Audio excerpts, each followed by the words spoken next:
kingdom of Judah was drowning in darkness. Athaliah, the ruthless queen, ruled with an iron fist. Her hands were stained with blood, for she had seized the throne through treachery and murder, slaughtering the royal family, her own flesh and blood. No one stood against her. Fear silenced the streets of Jerusalem, but not everyone cowered in the shadows.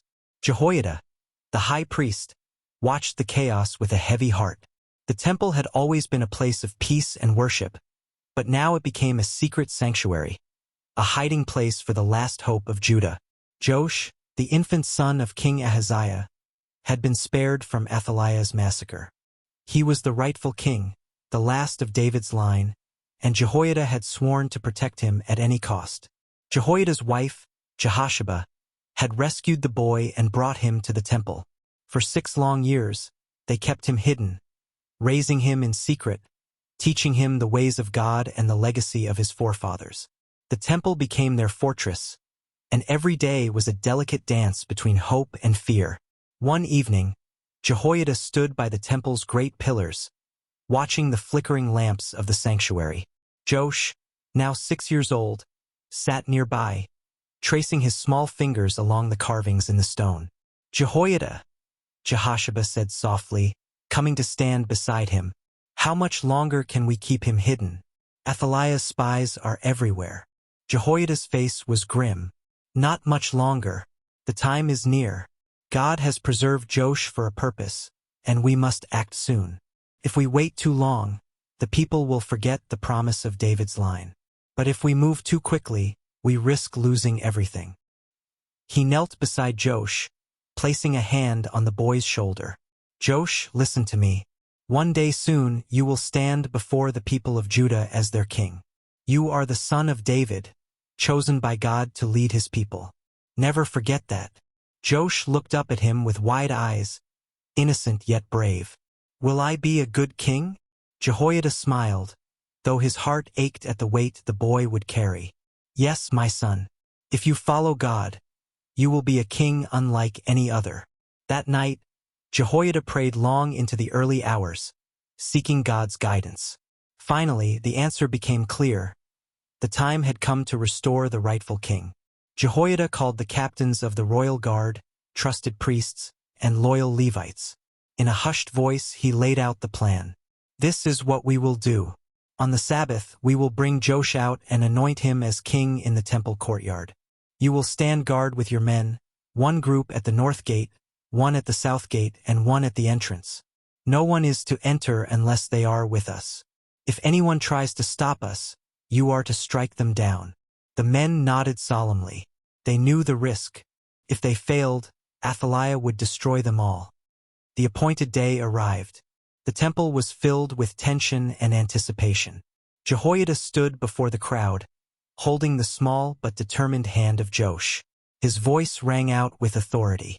"People of Judah, behold your king, the son of David, the heir to the throne. Today, the Lord restores the line of David, as he promised." The people gasped as they saw the young boy standing beside Jehoiada. Whispers spread through the crowd like wildfire. They had thought the royal family was gone forever, but here stood the last son of David, alive and well. Jehoiada raised a horn of oil and anointed Joash, declaring, "Long live the king!" A roar of joy erupted from the crowd. Trumpets blared, and the sound of clapping and shouting filled the air. The people bowed before Joash, tears streaming down their faces. Hope was reborn. But the celebration was cut short by a piercing scream. Athaliah had heard the commotion. She stormed into the temple courtyard, her face twisted with rage. "Treason!" she shouted, her voice echoing off the temple walls. "Who dares to defy me?" Jehoiada stepped forward, calm and unwavering. "Athaliah, your reign of terror is over. This is the rightful king, chosen by God and anointed before the people. You will no longer rule in Judah." Athaliah's eyes darted around, seeking allies, but she found none. The people had turned against her. The guards seized her, and she was led away to her execution. Her cries of rage faded into the distance, and the temple grew still once more. Jehoiada knelt beside Joash and whispered, "It is done. The Lord has restored his promise." In the days that followed, Jehoiada guided Joash in rebuilding the kingdom. He tore down the altars of Baal, restored the temple, and led the people back to the worship of the true God. Jehoiada became more than a priest. He became a father, a mentor, and a protector of the covenant. As the years passed, Joash grew into a wise and just king under Jehoiada's guidance. The land flourished once more. On his deathbed, Jehoiada looked at Joash, now a grown man, with pride and peace in his heart. "Remember, my son," he whispered, his voice faint but steady. "Always walk in the ways of the Lord. Never forget his covenant. He is faithful to those who are faithful to him." Joash took his hand, his eyes filled with tears. "I will never forget, Jehoiada. You have been like a father to me. I owe you everything." Jehoiada smiled one last time. "It is not me you owe. It is God who has carried us both." With that, the great high priest breathed his last, his life a testimony of courage, faith, and unwavering devotion. Jehoiada's name would be remembered for generations.